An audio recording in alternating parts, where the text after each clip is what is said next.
Hello, my name is Shailesh and today is 31st of January.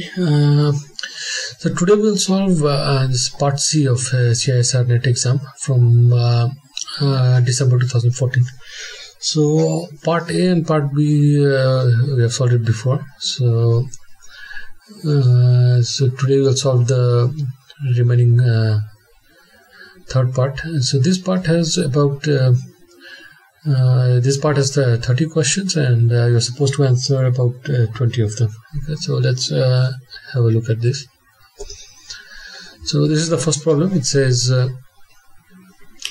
let sigma equal to sigma 1, sigma 2, sigma 3, where these are the polymatrices. So if A and B are two arbitrary constant vectors in 3D, then what is the value of this commutator, A dot sigma and B dot sigma? So instead of just trying to evaluate these properly, let's just do it with an example. Let's take A and B to be very simple vectors, 1, 0, 0. So then what is the value of this? So this commutator then becomes A dot sigma will become sigma 1 because of this, and then B dot sigma is again sigma 1. So this value is 0. And out of all these four options, you can see that only this option 2 is 0, A cross B. All others are non-zero here. So because this has A dot B, again it has magnitude of AB. So only this is 0, so this has to be the right one. Okay. So next, so it says consider this function fz equal to 1 over z log of 1 minus z, where z is this r into I theta, and r is greater than or equal to 0 and theta varies from minus infinity to infinity. So what are the singularities of fz? So if you just look at it, so z has a pole, fz has a pole at z equal to 0, and it has a branch point at z equal to 1, and is valid for all values of theta. So option 1 and 2 you can just omit because it limits the range of theta first between it says only for theta between 0 and 2 pi. So it says for all theta other than 0 to 2 pi. So these two are wrong. So these two you can omit, and you can see so from option 3 and 4. So this one says it has a branch point at z equal to 0, which is not right. So z equal to 0 is a pole. So only this option 3 is right. So it has a branch point at z equal to 1 and infinity, and it has pole at 0 and for all values of theta. So this is the right one. Okay. So next it says this the function satisfies which differential equation? Okay. So getting the differential equation from this is sometimes tricky. You have to evaluate the differentiate it cleverly to get it, but so here we can do it with a small trick. So we have this fx is just separate 1 by 2 and x here, is because then it's easy to differentiate, and then I can differentiate it and find x f prime x. So when I differentiate this, I will get this factor 2n plus 1 here, and then we have x to the power 2n remaining, and then I multiply with x, then you again get x to the power 2n plus 1. So overall I just add this factor here. So similarly, when I differentiate it twice, I will get 2n plus 1, and then I will again get 2n, and then I get x to the power 2n minus 1. So then I multiply with x squared. So I get same power, and I get these two extra factors. So from these options, I see that I also have x square f. Okay, so let's also do this. So x square f, basically I just increase the power of the x by 2. So we have all this, and to see which one it satisfies, so one thing to note is that this differential equation will be satisfied for coefficient of each power of x from this power series. Okay, so what I do is I just try to take the coefficient of the lowest power that is available. So and lowest is x to the power 1. So here the coefficient of x to the power 1 is what? This is 0, this is 0, and this is 1. 0 factorial is 1. This is again 1 factorial is 1. So here I will only get half. Okay, so the coefficient of x to the power 1 is half here. Similarly, the coefficient of x to the power 1 here is also half. Okay, so you can check. You only have this extra factor here, so this is 1. So in this one, the coefficient of x to the power 1 is 0 because n is 0, so this it will make the whole thing 0. So this is 0. and here also it's 0 because the lowest power is x equal to 3. Okay. So you can see which satisfies which differential equation. So a quick check is that if these two are opposite in sign, and then it will become 0 here. So only this one here, it's half, and here it's minus half, will make the whole thing 0. So all others are non-zero with it, because this is 1, this is minus half, this is again half, so it's non-zero. So again, this is minus half. So only this one satisfies. So this option has to be the right one. So option 3. Okay, so next. So it says let alpha and beta be complex numbers. So which of the following set of matrices form a group under matrix multiplication? So if you look at all the options, so this one probably you can see that it's right, because it's what is called, it belongs to, forms this SU2 group, right? So it's just this. But even if you don't know it, you can still calculate it. First of all, you can see that identity does not belong to this option 1 or 3, because the diagonal terms has to be all 1. So identity does not belong here. It also does not belong here, because if you make these two values diagonal values 1, the other two also becomes 1. Okay, then you don't have identity. So this option 1 and 3 is incorrect. So in option 2, identity belongs here, but if you take multiply two similar matrices, you don't get a similar matrix here. The diagonal element here is not necessarily 1. So this option 2 is also incorrect. So only this option 4 is right. And you can see actually that identity belongs here, and if you multiply two such similar matrices, you again get something similar to this, and the inverse of this is also similar to this. Okay, so this option 4 is the right one. So it says now it's this one. It says you have to simplify this expression where this AB bracket represents the Poisson bracket of A and B, and X, P, and L are this position momentum and angular momentum. So what is the value of this expression? Okay, so probably you know this LJ and PK. If you take a Poisson bracket, then it becomes this epsilon IJK PI. So now to get this one, first I interchange PK and LJ, and after that I will change the coefficients. Okay, so when I interchange PK and LJ, I will get a minus term here, and after that I change the coefficient, so I replace K and J. So this will become epsilon of IKJ, and then I again get the right order, and this minus will become plus here. So it's this, and this value I just substitute here. So here I will get epsilon IJK PI. This is a constant, so this I take it out. So I'll get epsilon IJK whole square and XI PI. So XI PI, the Poisson bracket is 1. Okay, so I get this. So then it's easy. You can just write down the sum. You take I equal to, you can vary I from 1 to 3, you will get this.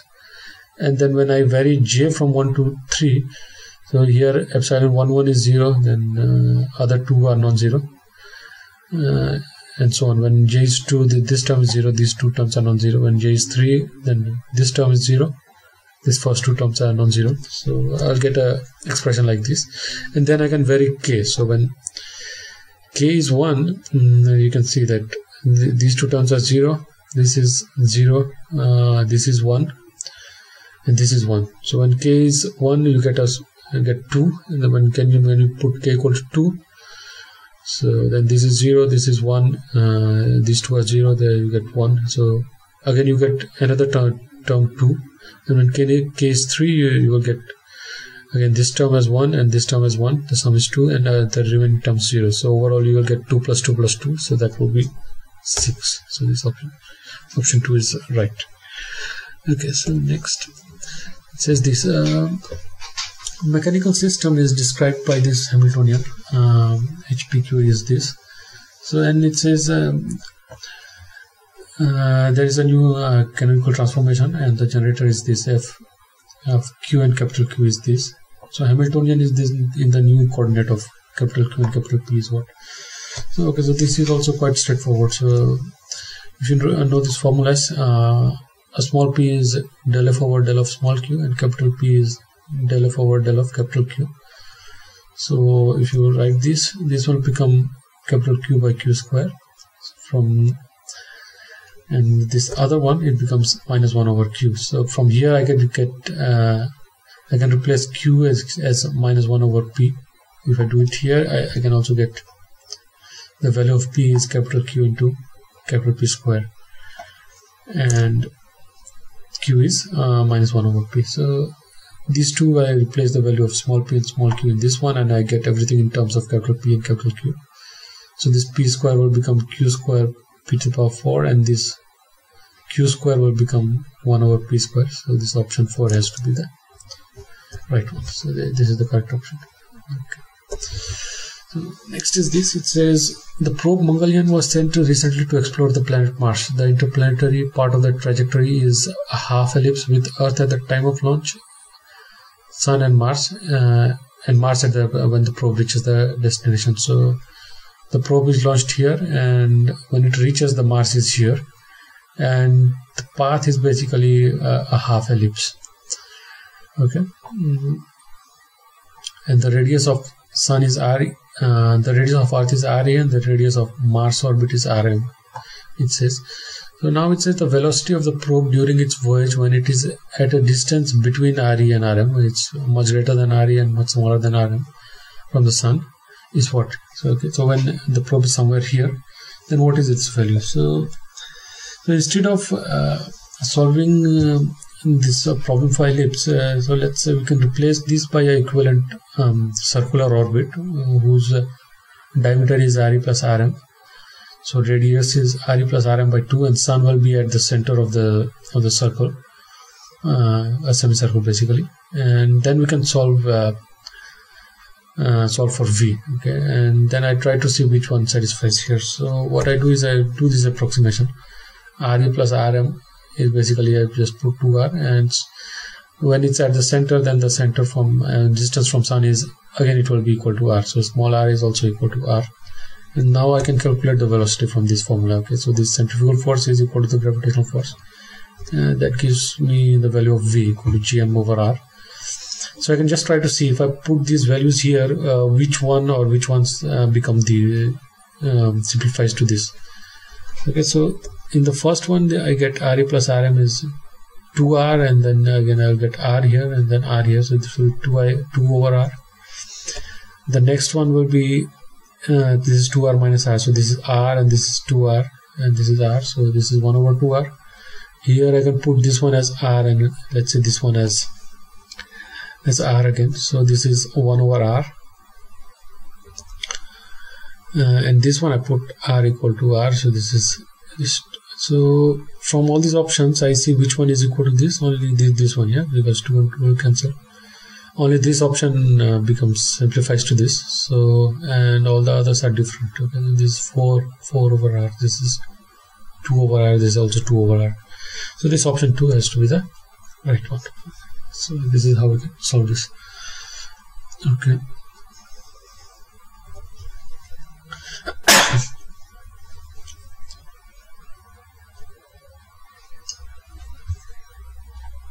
Okay, so the next problem, so this is quite simple. It says a plane electromagnetic wave is incident normally on a surface of material and it's partially reflected. Okay, so the measurement on the standing wave in the region in front of the interface show that the ratio of electric field amplitude at the maxima and minima is 5. So the ratio of reflected intensity to incident intensity is what? So okay, so if E is the incident field and R is the reflected field, so then the maxima is of the field is what? EI plus ER, and minima is EI minus ER, so that ratio is 5. So from there I can get this ER over EI is 2 over 3, and to get the intensity we have to get a square of this, square of the field, so intensity is 4 over 9.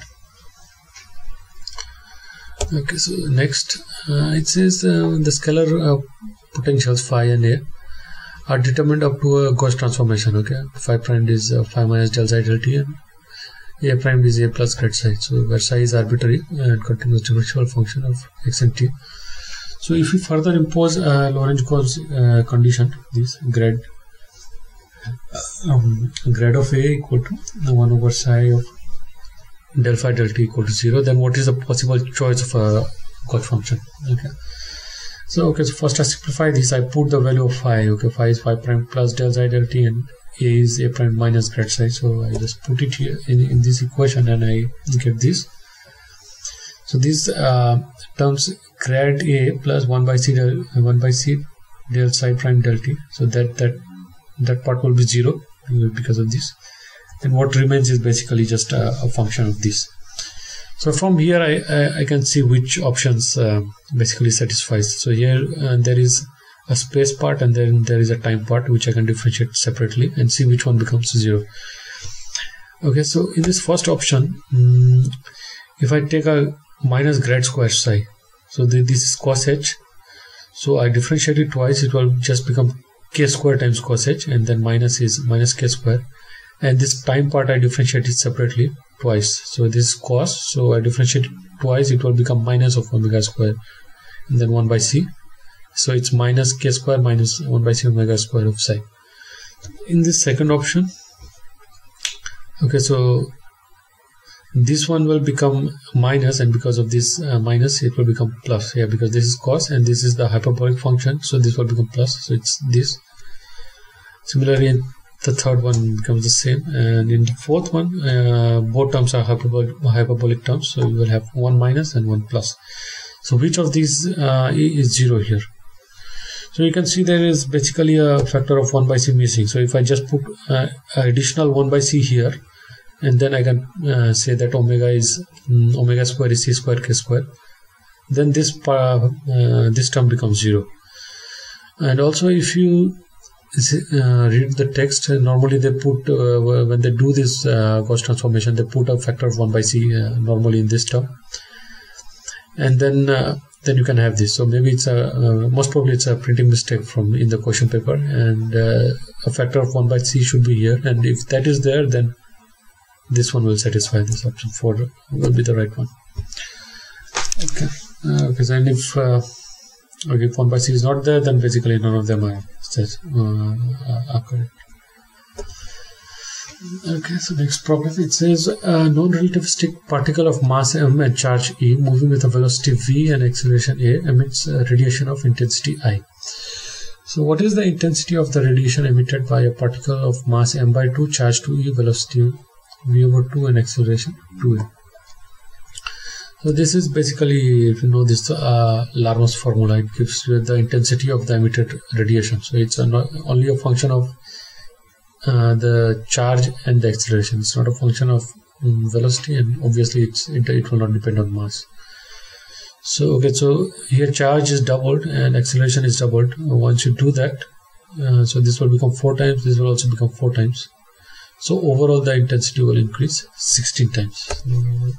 This option 1 is the right one. Okay, next.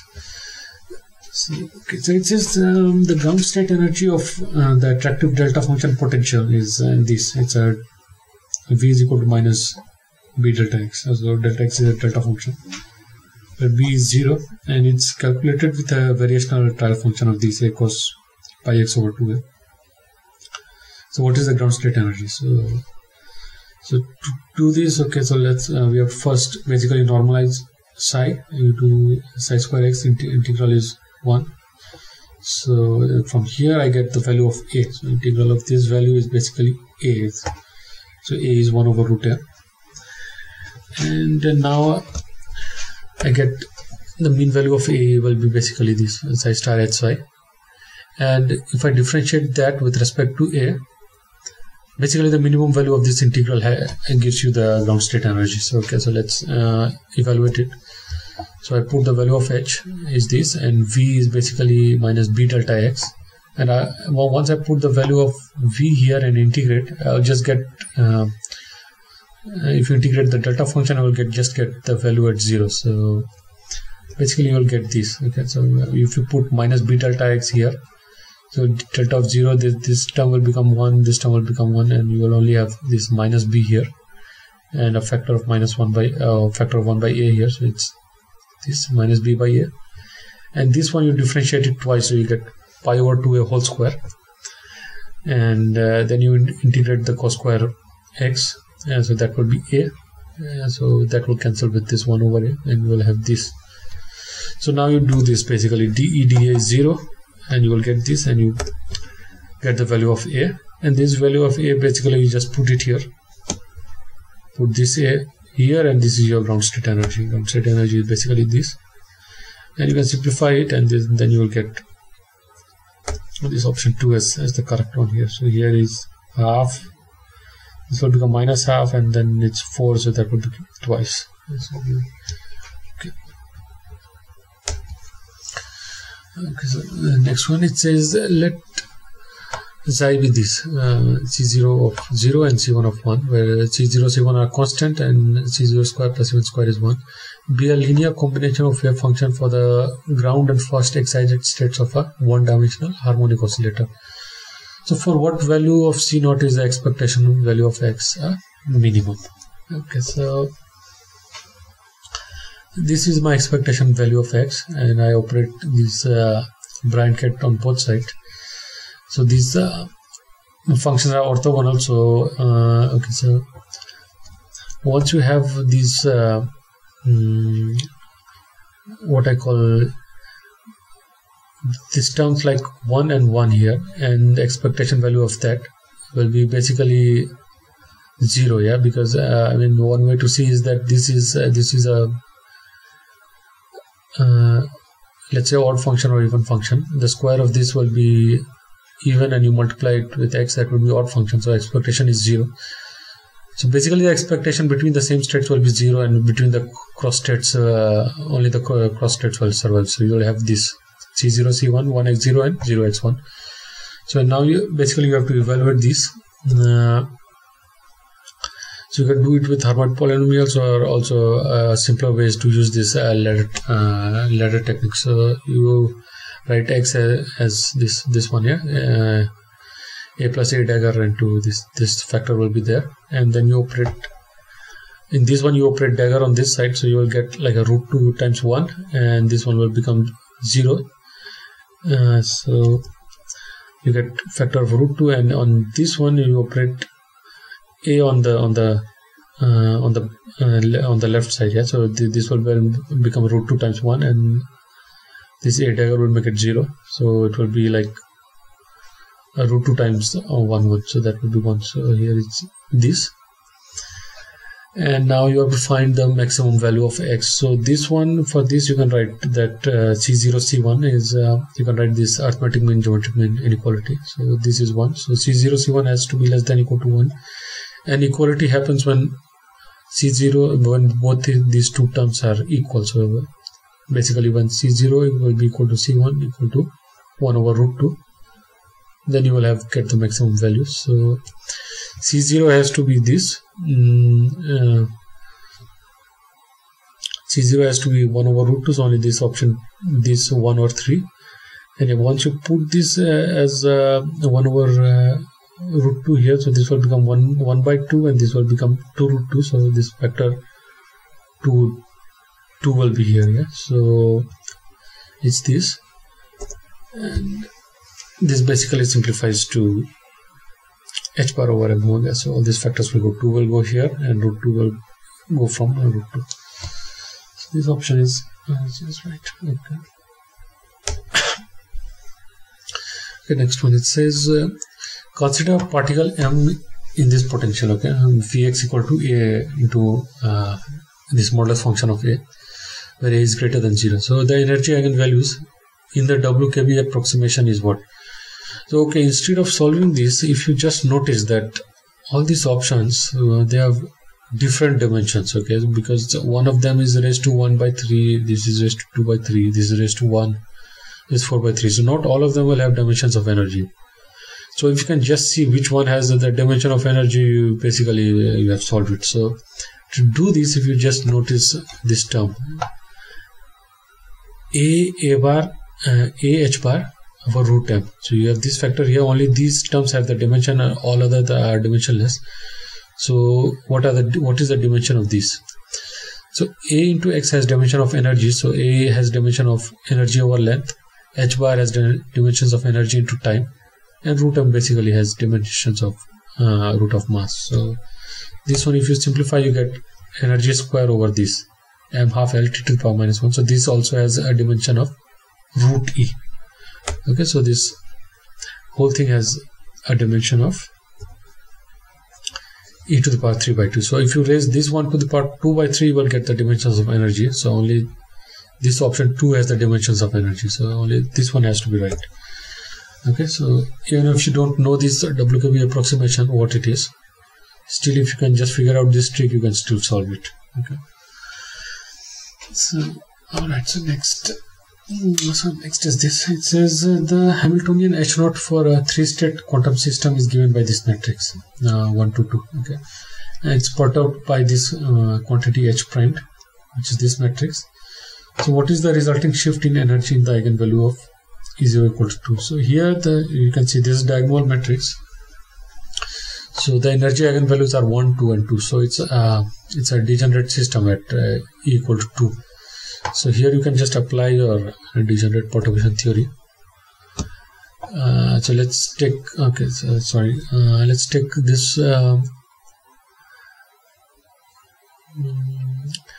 for the first system. Let's take the state as 0, 1, 1, 0. This is one degenerate, and this is the second one, 0, 0, 1. So these two are there, and then you basically just apply to the usual formula. So this delta E is the change in energy, and you basically have to evaluate this 1 H prime to 1 and all that. So this, for example, if you do this H prime to 1, so H prime is this, and you evaluate with this. So here you will get, this one will be 1, and then you get 0, and then you get the third one is again 0. And then for this brass side, you have to basically then multiply it with 0, 1, 0. So that will be 0. So basically you have to evaluate all this, and you will get this minus delta E, epsilon, epsilon. So you can see that the shift in energy is this. Okay, so you will get delta E square equal to epsilon square. So delta E will be plus minus epsilon. So this option 3 is the right one. Okay, so next is this. So it says when a gas expands adiabatically from volume V1 to V2 by a quasi-static reversible process, it cools down from temperature T1 to T2. Okay, so now if the same process is carried out adiabatically and irreversibly, then T2 prime is the temperature of the gas when it has equilibrated. Then what is it? Okay, so normally when you have this irreversible process, they are now normally much faster. Like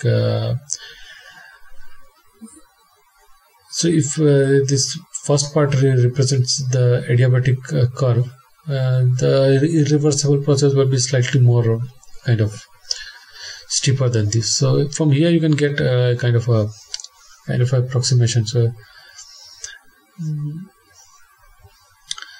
okay, so if the final volume is V2, then in the irreversible case the pressure would be lower. Okay, you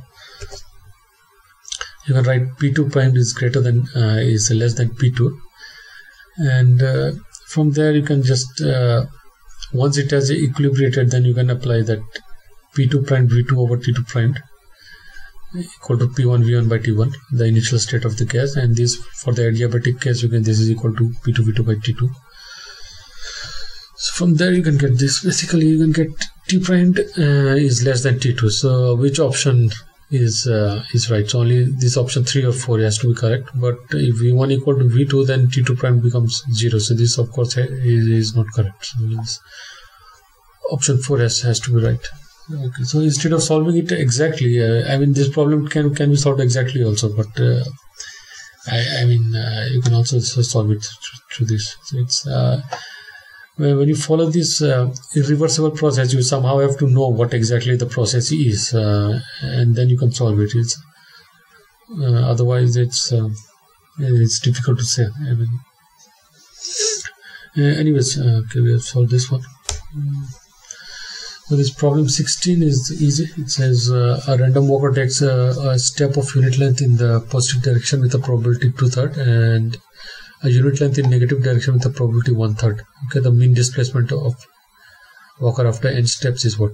So after n steps, it has taken 2/3n right and 1/3n to the left. So average displacement is what? 2 by 3 n minus 1 by 3 n, that is n over 3. Okay. So this option 1 is right. Okay, so here is a latest system. It says a collection of n non-interacting spins SI is kept in an external magnetic field at temperature T. The Hamiltonian of system is this, minus mu b into summation over SI. So what should be the minimum value of mu b over kT for which the mean value is greater than or equal to 3. Okay, so this is a typical Ising model problem. So for a single spin, the probability that it points in the direction of h is basically it's proportional to e to the power x. X is mu b over kt, and the probability that it's going the other way is minus of x. So once you do this, you can find the expectation value for n particles. So the number of particles in the state plus 1 is basically this, n into c into this probability here, and the average value of to get the average value of the spin, you put a plus 1 here, and for the spins which are going in the other direction, and the probability is basically c to the power minus x into n, and you basically multiply it with the average value of the spin here, and then you divide it with the probability, and then this should be greater than 1 by 3. So, and basically you just have to evaluate this. C will cancel out, and you will get something like this, and then you bring e to the power x on this side, e to the power minus x this side, you get this one, and okay, so then basically you bring e to the power minus x to this side, and then you take a log. So 2x has to be greater than or equal to this. So this log is basically log of 3n minus 1 and minus log of 3n plus 1 minus log 3n minus 1. So that will be log 2. So x has to be greater than this, 1 over 2 log 2. Okay. So this one, it says a large MOS transistor consists of n individual transistors connected in parallel. Okay, if the only noise in the transistor is the 1 by f noise, then the equivalent voltage and noise spectral density for MOS transistor is what? So okay, so when you have these n transistors in parallel, so the noise, the current noise for this drain source current, each one will have this 1 by f noise. For n transistors, then the current noise will increase n times. So that means the voltage will basically be inverse of I. So with the voltage noise will basically decrease for 1 by n times. So this has to be this option 1 has to be right. And also, if you just know that if the connecting transistors in parallel is basically one standard technique of reducing the noise, even then you get this answer. Okay, so it's maybe there is a more detailed calculation somewhere, but just by some logic you can get this. So so this option 1 is the right one. Okay, so now next one, it says consider a low pass filter and a high pass filter with cutoff frequencies of FLP and FHP respectively. They are connected in series and parallel configurations as shown in figures A and B below. So first you connect A and P in series, and then you connect a high pass and low pass in series, and then you connect a high pass and low pass in parallel. So which of the statements is correct? So it has options for FHP smaller than FLP, FHP bigger than FLP, and so on. So let's basically look at how the output looks for when the frequencies are for both cases. Okay, so in this option A, in one case I put FHP greater than FLP, and in the second one I put FHP smaller than FLP. So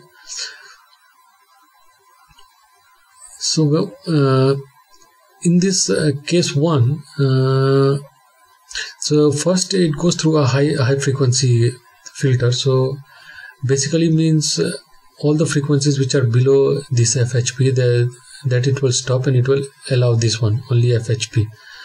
Okay, but this FLP will stop everyone above this signal. So here this one will also be 0, so the whole output is 0. And also for the other case, these frequencies will be stopped by this first filter, and the second filter will basically allow things which are smaller than FLP.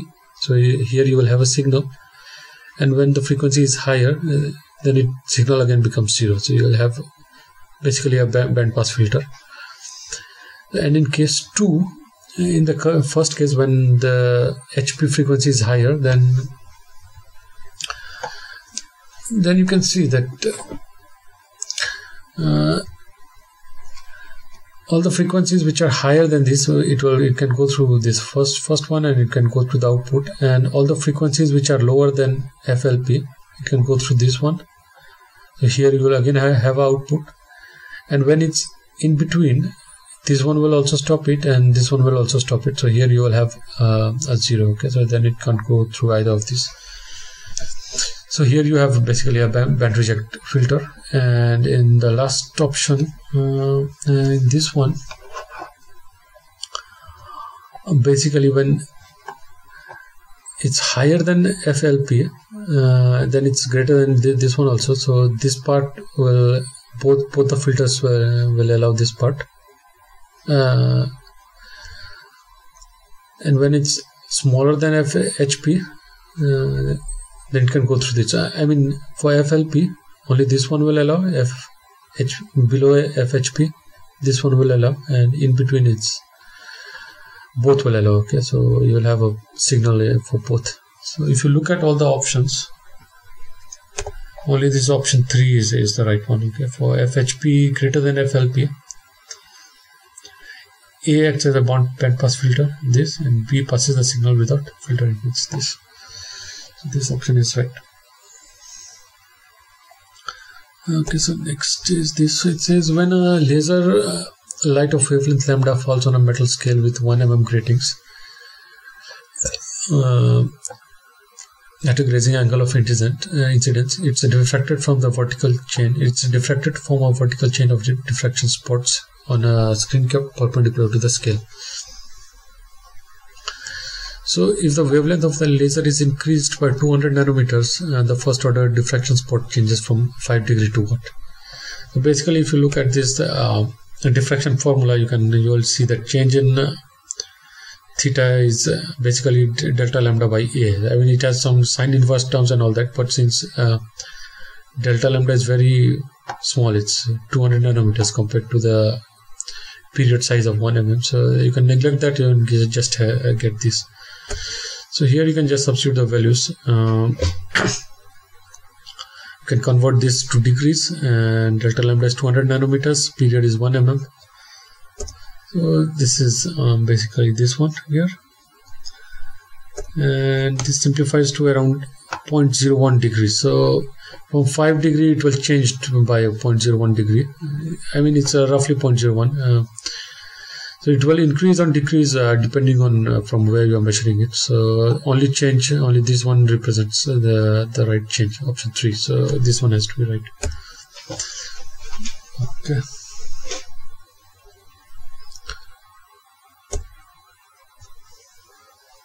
Okay, so next one is this. It says the power density of sunlight incident on a solar cell is 100 milliwatt per centimeter square. Its short circuit current density is 30 milliamps per SCM square, and open circuit voltage is 0.7 volts.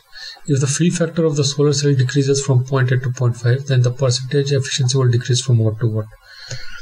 So okay, so the efficiency of a solar cell is basically given by the maximum power that it can give divided by the power that falls on it. Okay, and this maximum power that it can give has this value. Okay, the fill factor is defined by the ratio of the maximum power as to this open circuit voltage and short circuit current. So this I write here, and then I calculate the efficiency here, and I will get basically this, and this is around 16%. So out of that, the initial, see, only this one satisfies 16.8. So this has to be right. And if you change this pointer to 0.5, you can see that it will become 10.5. So this option 4 is right. So next problem, it says atomic transition from 1p to 1s in magnetic field of 1 Tesla shows Zeeman splitting. Okay, given where mu b is this, and the wavelength corresponding to the transition is 250 nanometers. The separation in Zeeman spectral lines is approximately what? So first of all, I don't understand 1p here, so maybe it's 2p or something. But if it's then you can calculate. So the change in frequency is given by this. Okay, so mu b into t. So t is 1, so it is just mu b. This is the change in energy. So, and now I can convert it to wavelength. So I can write mu is c by lambda, and then I can differentiate c by lambda square delta lambda, and then I just put it here and I get this value. Okay, and evaluate it, and I get basically something around 0.3 into 10 to the power minus 9. So normally if you put this g factor here, then most of the times is greater than 1, so it can be probably bigger than 1 also. But okay, so if you look at it, I mean there might be some changes depending whether it's 2p or 3p or something, but it has to be, it won't change by a order of magnitude or anything like that. So most probably it's closer to this one. Okay, so it will be, if you put g factor here for some terms, then it will be slightly greater. So most probably it is this. But maybe if you know this correctly, you can get the correct one. Okay. Okay, so it's the next one. It says, if the leading and harmonic correction of the energy of the nth vibrational level of a diatomic molecule is this, minus xen plus half square h cross omega, where x is this, then the total number of energy levels possible is what? So okay, so this xe, if you just remember, xe is given by this. Okay, xe is h cross omega by 4 de, and de is basically known as the dissociation energy. Okay, so, and beyond which basically the molecule will break down. Okay, because of, so here you can calculate de is h cross omega over 4 times of xe. Xe is 1 over 1000. So this one will become 1000 over 4. This will be 250 h cross omega. So in this vibrational levels, these energies are spaced by, they have a spacing of h bar omega. So around 250 should be the number of energy levels possible. Okay, so this option 3 is right. Okay, so next one.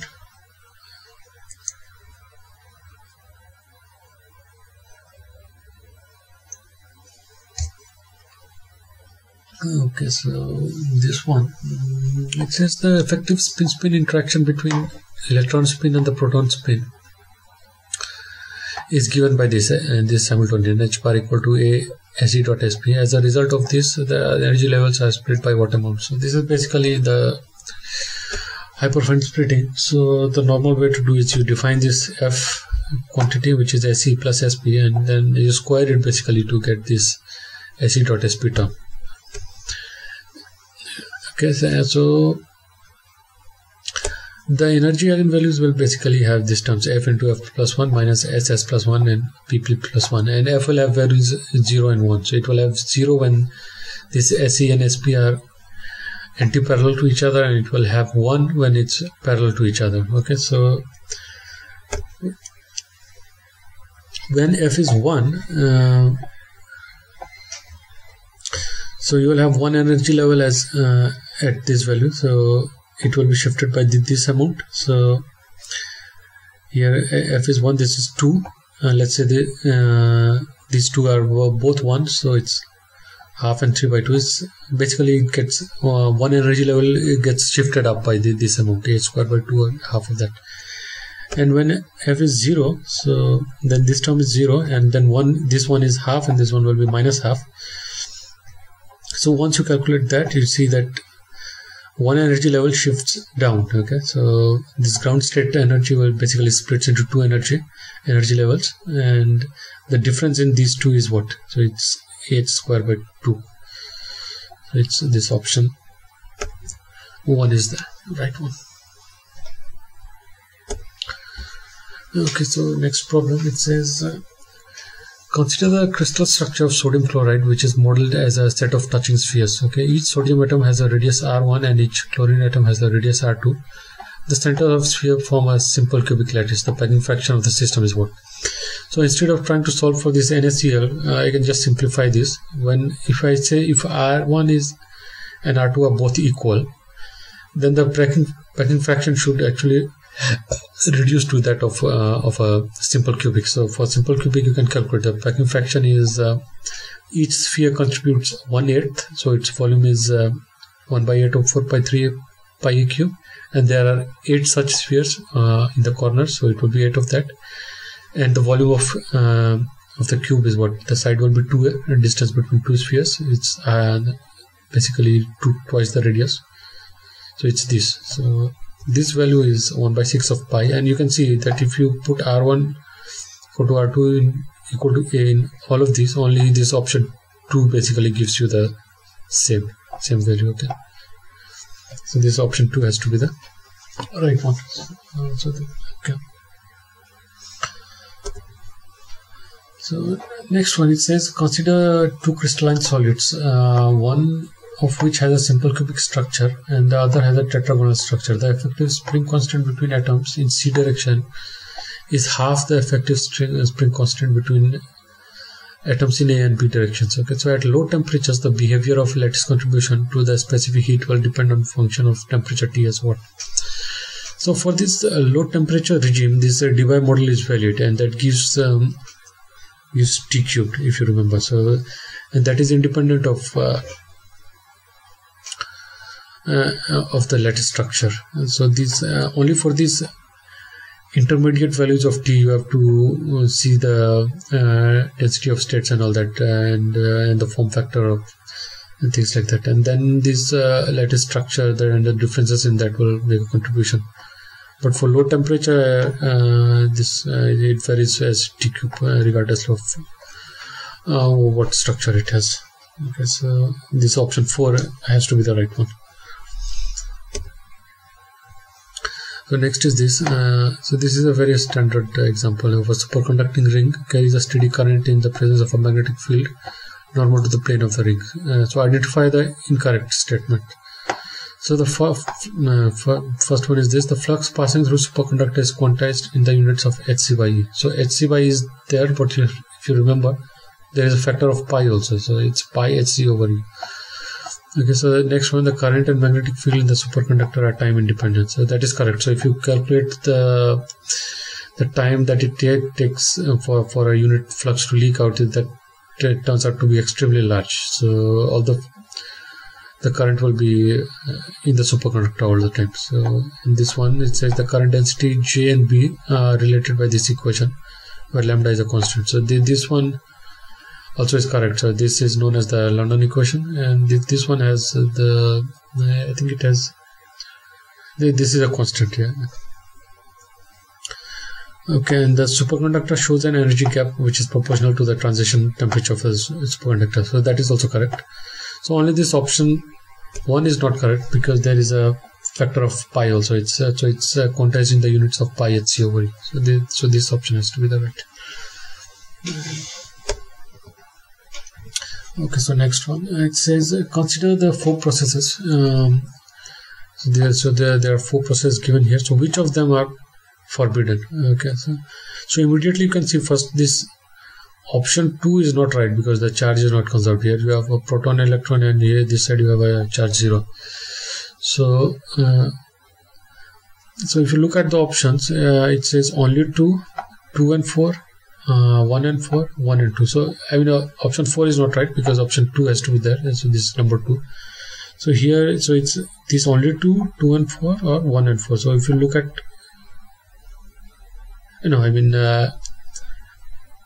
option 3 you can rule out because it says 1 and 4. Okay, so but 2 has to be there, so it's only 2 and 4 or 1 and 2. So let's look at this option, is process 1 and process 2.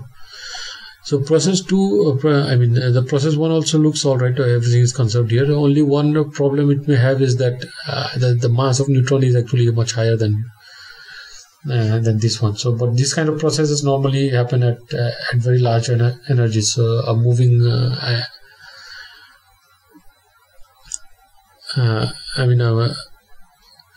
a moving proton at large energy may produce a neutron which is at rest, and things like that happen. So this option, this process is also okay. And this pion decaying into 2 gamma is also okay. It cannot decay into 3 because of this charge conjugation, but this is also okay. So all the options look all right. Only this here. You have a proton and you have a positron here, and the charge is not conserved. So this option 1 is the right one. So only 2. So all others are all right.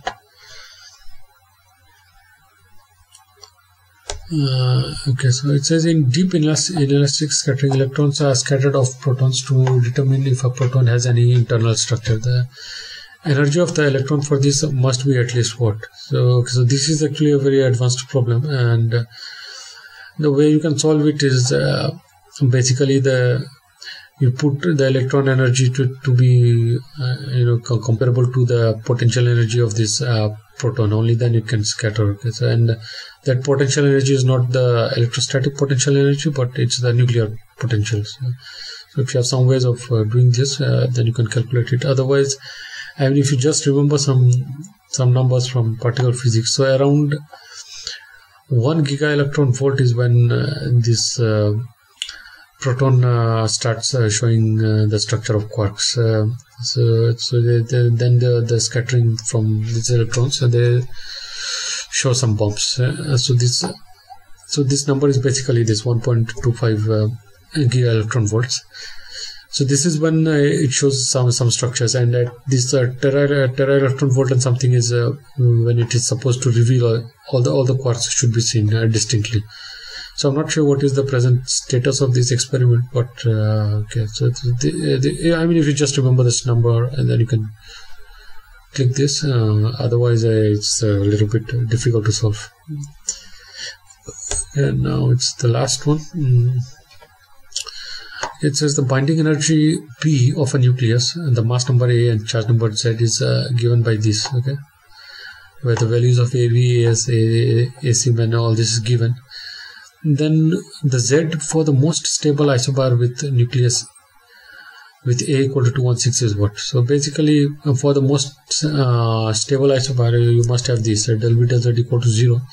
So if you just evaluate that, you will get this. Okay, you differentiate this one, so you will get twice here of 2Z minus A by A, and you have to differentiate the one inside again. So it's a factor of 2 more here you will get, and this one you will get twice of Z, and this is 0. So you simplify that, and you will have something like this, and from there you get the value of Z, and then you put all these values here. So this is just some calculation, and okay, you get around 84.29. So you can just choose the nearest one. It's 84. So this option has to be right. So okay, so this was the last problem, and now we have solved this part C also, and part A and part B we have solved it before. So this question paper from last December is completely solved now. So in all these solutions, I tried to show you some shortcuts whenever possible. Okay, so I hope you enjoyed everything, and I also provide guidance for all these net and related examinations. So if you need any help, you can just feel free to write to me. Please, you can also email me with your feedbacks and everything, and hope you enjoyed it, and I'll see you next time with something else. Okay, so till then, bye.